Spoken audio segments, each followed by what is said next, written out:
Welcome back to the second segment of the News from the Real World podcast. We're coming to you from the very, very cold Sound Lab at Carnegie Mellon University. And I'm going to start off by talking about an article written by Ninja Kate, who is a poster on Groupthink, which is part of Jezebel's network online. And the article is called "Solidarity is for Miley Cyrus, the Racial Implications of Her VMA Performance." So, I'm not sure if everyone saw this, but on the VMA, the I'm VMA, the only person in America that didn't actually see it. No, I haven't seen it either. I made a Okay. deliberate point not to watch it. how are you guys going to talk about this right now? You and me, Jordan. So the Video Music Awards that MTV hosts every year, they always have some kind of, big blowout, contentious performance of some kind, dating back to, Madonna writhing on the floor in a wedding dress during like a virgin. Lady Gaga's meat dress, Britney Spears having a snake. I mean, every year there's something. So this year, Miley Cyrus did a performance of one of her new songs, where there was a lot of problematic things going on in this, and a lot of the press that's come out about it has been in response to the quote slut shaming that she received for this, because she was dressed provocatively and being deliberately sexual on stage, and people in press and just public commenters have responded negatively to that. And she had a cohort in the performance too. Yes. Who was a much older male. Yes. Yes. Robin Thicke performed as part of it as well, and they had a sort of pas de deux, which was You didn't think you'd slip that in. Well done. it was also contentious. But the response to that, I mean, there have been critical responses of that initial slut shaming, where people have responded saying like, we can't do this, she's being provocative deliberately, this is a performance, it's an artistic performance, and that's all well and good. But this article in particular by Ninja Kate was addressing another issue of the performance, which I think really, it's great that she brought this to light, talking about the racial implications of it. During the performance, the thing that happens that is the biggest problem here is that she, according to the article, uses black women as objects.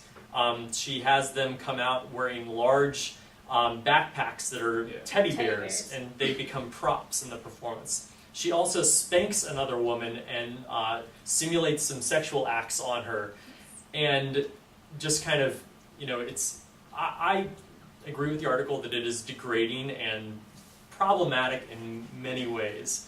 So I guess the thing here to kind of unpack is how does something like this get by the people that approve this sort of performance?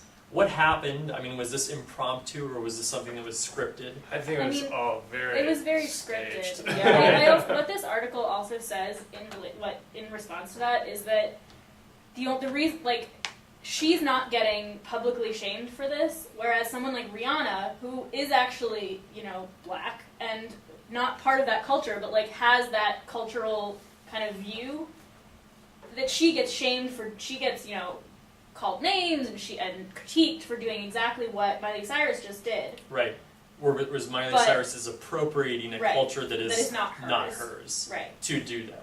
To wag her butt. Right. And I think another important point, the article, there was a quote in it that said basically that this performance perpetuated this idea that the top of the heap is the white male, followed closely by the black male as the supporting role in music. The white women, all women are always naked, and the African American women are just objects. Yeah. Which I think is an important point in this. The whole performance was it was really uncomfortable to watch, honestly, because it was just like, what is happening? Like, why is she now naked and slapping the butt of this dancer who you can't? And the other thing the article brought up is you can't even see their faces for the most part. Wow. They're That's literally just just bodies. bodies. Yeah, that's Yeah. what I found most interesting and honestly offensive about this performance when I was reading this article, is that she says they're so dehumanized because she doesn't even interact with them as people. She just interacts with them as objects. Wow. And so the only clip of the performance I have seen was the soundless loop that's right there in the article, where she is portraying these sexual acts. on the derriere of a black woman. And she goes on to talk about how solidarity for women is only for white women. And the thought had never occurred to me before. And I was kind of with her. I was following her with it. I was like, yeah, that's really true. This is god awful. It's an interesting commentary on current feminism, that feminism is back, it is responding to the shaming that Miley Cyrus received, Right. but not really backing up the racial aspect of it. What do you think Robin Thicke's place is in all this? I mean, to respond to the performers for me is really complicated, because I think that they're doing whatever I wouldn't say it goes so far as puppets. I think that they have a lot of agency in what they do, Sure. but I think that their goal mostly is to get press and be provocative. And so Robin Thicke, I mean, as a person, clearly does not seem to mind being highly sexualized in performance Seems in kind videos. of smarmy. Yeah, I Smarmy get guy. that sense from him. It's kind of dripping off of him. You know, and I think this is the most anybody has ever talked about Miley Cyrus. Yeah. You know, so I'm sure I she guess, did it for the publicity. I guess mean, there's the no goal Absolutely. was achieved. And she's just pushing yeah. buttons all over the place.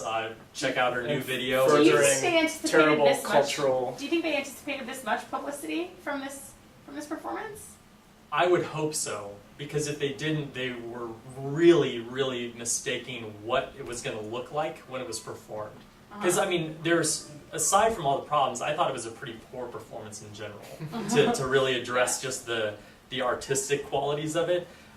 So I didn't think that there was much positive coming from that arena. Okay, so moving on to some more topics related to both racism in the past and sort of current laws about copyright. which we talk about so often. We love That's- copyright.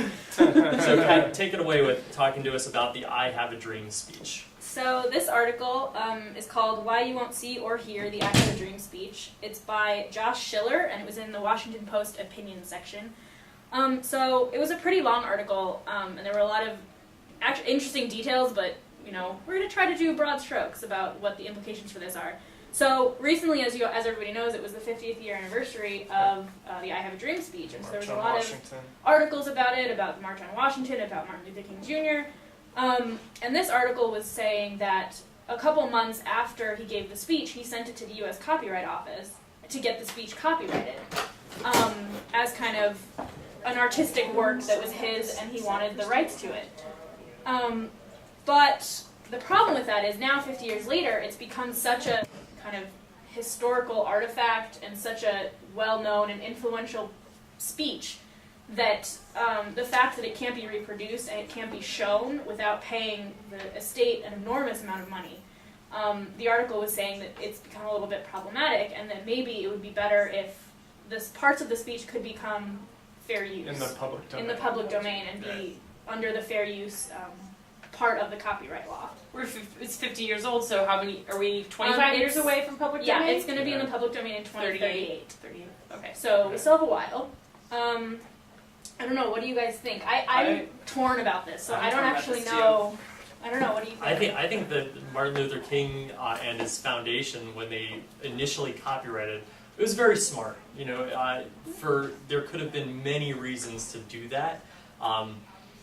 At the same time, and also like protecting the usage of it to make sure it's used appropriately in the future. That's like kind of I think a big issue that they should be thinking about. But at the same time, it's so valuable as an educational opportunity. I mean, every student in elementary school should have to watch that speech, read that speech. And in those scenarios, I think it would be allowed, it would be protected to sort of show that in a classroom scenario.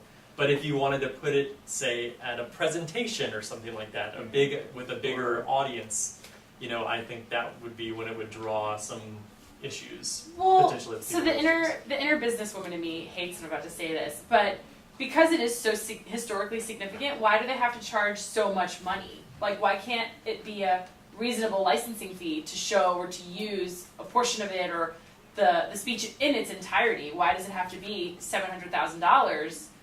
Can it not be $500?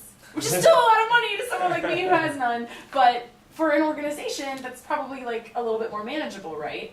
Sure, I mean, for a whole play, it's a fraction of what they're charging to put on a play in a season, you know.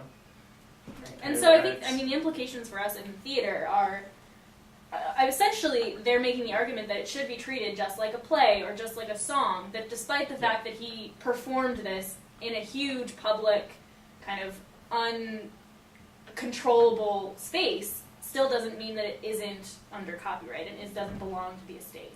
Right. This And I think what we come up with every time we talk about this is that there are just huge problems Yeah. with copyright Yeah. law, and copyright really needs to be reformed in some way. And I say, I mean, as a creator of art in some way, I just really I don't like copyright the way that it functions at the moment. Mostly because the areas I'm working in are kind of dealing with like remixing and adjusting Sure. existing material, but at the same time, I think that You're like the Something- hip-hop artist of Yeah. theater. oh yeah, absolutely. No, that on the business cards. I'm not sure I can claim that. I'm barely sampling. I don't really know what I'm doing. Remixing, I don't know. But yeah, it's I think it's problematic the way that these things are so highly controlled by such a small group of people. But we only have 25 more years to wait. This is going to happen within our lifetimes, there you which go. is kind of cool. Which is Just exciting. sit tight. It'll be available 25 years. in its entirety. By the time our kids need to see it. All right, so talking about other large performances in uncontrolled spaces, except this is a highly controlled space. Let's talk a little bit about Disney's new humongous multimedia presentation they're doing at their theme parks. So this very short article was entitled "Disney Villains Invade, Celebrate the Magic at Magic Kingdom Park," and it was on the DisneyParks.com blog. So what they said was that they have this big, as you said, multimedia presentation that they project onto Cinderella's castle in the middle of Magic Kingdom, and it's kind of just Disney characters, and they project these huge images on the castle, and it's this big light show, and there's effects and all of these things.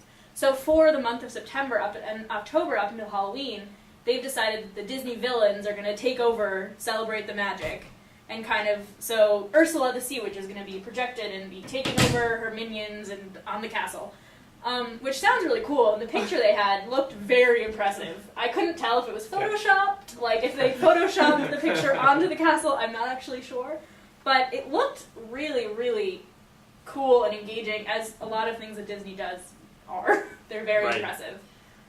So I don't know. What do you guys think about this? I think it's really Venture. I think it's really cool. So I have endured the hell of theme park stage management. every You have? yes, I Where have. did you do it? Busch Gardens in Oh wow, Williamsburg, Virginia. yeah. And there's this thing that happens, the culture of the entertainment department just completely changes in September when we get to theme for Halloween, as I'm sure it does at every theme park. So Busch Gardens would kill to have this kind of venue to do this kind of media projection and that kind of technology. There's no way, I mean, they probably do have that kind of money, but they wouldn't devote their resources to that. They were theming new things to be trendy. I think that year it was like vampires and zombies and stuff like that. Things I have a fierce aversion to.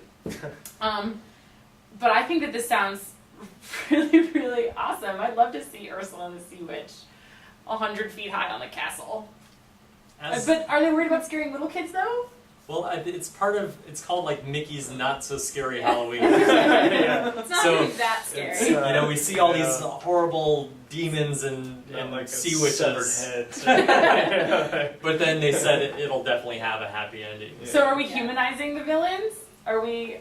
No, they'll probably be defeated, Yeah. but We're they'll gonna be kill the vanquished. villains. Yeah, Yes. Yeah. you know the What a lost evil opportunity. evil dragons and stuff. Yeah, I should incarcerate them and make them rap a pillow. sincerely doubt I'll ever make it to Disney World in this life, but who knows? Haven't made it yet. I haven't made it yet. Yeah. Shame. One thing I was thinking about as the media guy in this topic is the Cinderella's castle is so faceted. It has so many turrets and things like that. I just wonder how they control what people are seeing on there, because if you're looking at it from different viewpoints, you may not see a major part of it because it might be on some other part of the castle that you can't see.